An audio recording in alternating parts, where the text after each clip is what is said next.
मनोज जरांगे पाटलांना पाठिंबा देण्यासाठी अमरण उपोषण पाठीमागच्या वेळेला 5-6व्या दिवशी उठलो. त्याच्यानंतर मुंबईला आझाद मैदानामध्ये दुसऱ्या दिवशी उठलो. त्याच्यानंतर ही तिसरी वेळ आहे. कडलास गावामध्ये 16 तारखेपासून आज 7वा दिवस आहे. तुमचं नाव काय देऊ? चंद्रकिशोर ज्योतिराम हे चंद्रकिशोर उर्फ दीपक पवार. अच्छा.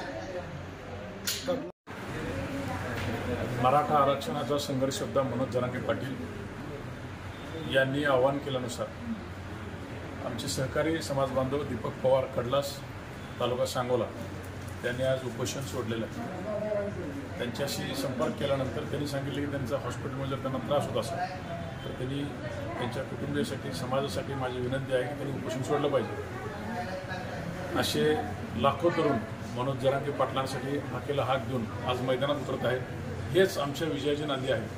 शासनाला आव्हान आहे, सगळी सोयऱ्याचा लवकरात लवकर अध्यादेश काढा आणि होणाऱ्या विनाशापासून होणाऱ्या संघर्षापासून तुम्हाला वाट काढावी लागेल, तुम्हाला मार्ग काढावा लागेल.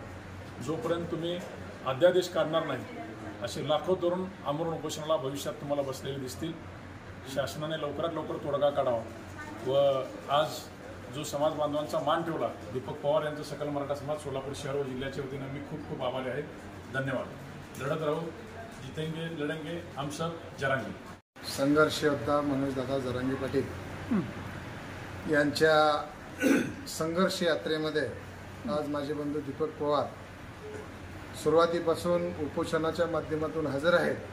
माझी सन्माननीय मुख्यमंत्री आणि या राज्य सरकारला विनंती आहे, आपण जे वाशीमध्ये बोलला होता त्याचं पालन करावं, सगळे सगळ्यांचा अध्यादेश काढावा आणि मराठा समाजातील गोरगरीब, दीनदयाल, रोजगार करणारे मजूर अशा सर्व समाजातील गोरगरिबांना न्याय द्यावा अशी माझी सरकारला विनंती आहे. जर सरकारनं यावरती लक्ष नाही दिलं तर ह्यापुढं सरकारला अजून मोठे आंदोलन करून घेराव घातला जाईल. येणाऱ्या 24 तारखेला गावोगावी आंदोलन, रस्ता रोके केले जातील आणि येणाऱ्या 3 तारखेला मोठं आंदोलन केलं जाईल असा इशारा आहे. एवढंच सांगतो आणि थांबतो.